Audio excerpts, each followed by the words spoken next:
Vectors में बहुत ज़्यादा एक इम्पॉर्टेंट टॉपिक है that is Cartesian coordinate system. Today we are going to study this topic. Vectors representation में मैग्नीट्यूड और डायरेक्शंस दोनों ही बहुत ज़्यादा इम्पॉर्टेंट है, लेकिन जब भी बात ग्राफिकल रिप्रेजेंटेशन की आती है तो डायरेक्शंस को रिप्रेजेंट करने के लिए हम north south east west direction का ये यूज़ करते हैं सिस्टम, लेकिन ये थोड़ा सा कॉम्प्लेक्स हो जाता है. सो इसको फर्दर सिंप्लीफाई करने के लिए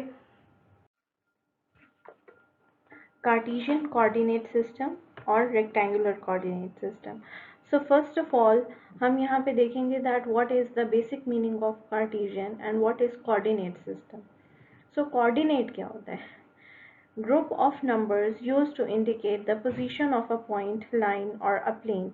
इसको हम कहते हैं कोऑर्डिनेट्स. ठीक है, ये जो नंबर्स हम यूज़ करते हैं ग्रुप ऑफ नंबर्स को, और इन्हीं को जब एक या एक से ज़्यादा कोऑर्डिनेट्स का एक सिस्टम क्रिएट करके यूज़ किया जाता है कि हम किसी भी चीज़ की, एलिमेंट की, पॉइंट की पोजीशन को लोकेट कर सकें, तो उस सिस्टम को कहा जाता है कोऑर्डिनेट सिस्टम. अब यहाँ पे नंबर लाइन है, पोलर कोऑर्डिनेट सिस्टम्स हैं, कार्टेशियन कोऑर्डिनेट सिस्टम है, स्फेरिकल कोऑर्डिनेट सिस्टम है. जैसे स्फेयर के लिए हम स्फेरिकल यूज़ करेंगे, इसी तरीके से हम यहाँ पे अब कार्टेशियन कोऑर्डिनेट सिस्टम यूज़ करेंगे.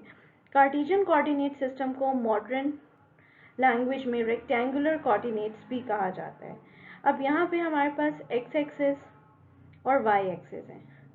हॉरिजॉन्टल लाइन को एक्स एक्सिस का नेम दिया गया, जबकि वर्टिकल लाइन को वाई एक्सिस कहा गया. राइट साइड पे जो एक्स एक्सिस है, ये इनका जो मिड पॉइंट है दैट इज कॉल्ड ओरिजिन. अब यहाँ पे जो ओरिजिन के राइट साइड पे लाइन है हॉरिजॉन्टली, वो पॉजिटिव एक्स वैल्यू एक्सिस है.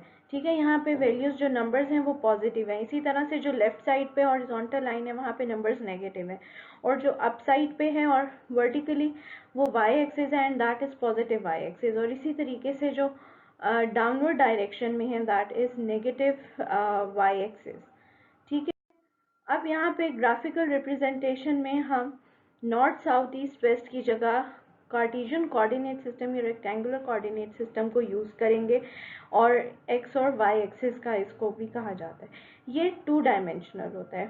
अब यहाँ पे अगर फर्स्ट क्वाड्रेंट को देखा जाए, ठीक है, तो एक्स एक्सिस पॉजिटिव है, वाई एक्सिस भी पॉजिटिव है, तो यहाँ पे एक्स और वाई की दोनों वैल्यूज़ पॉजिटिव होंगी.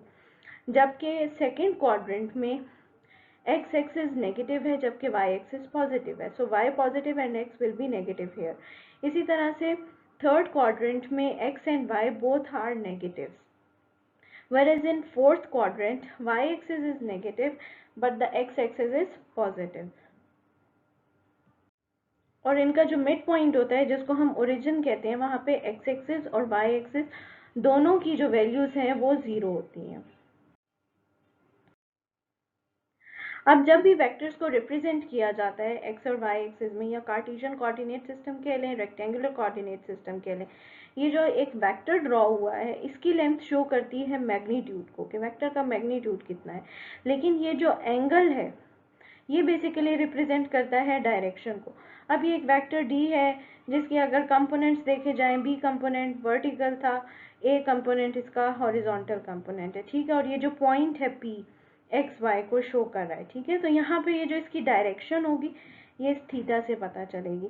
ये हमारे पास 2 डायमेंशनल केस है. और अगर 3 डायमेंशन को देखा जाए तो वहाँ पे एक्स वाई के साथ एक और कोऑर्डिनेट इन्वॉल्व हो जाता है विच इज़ जेड एक्सिस.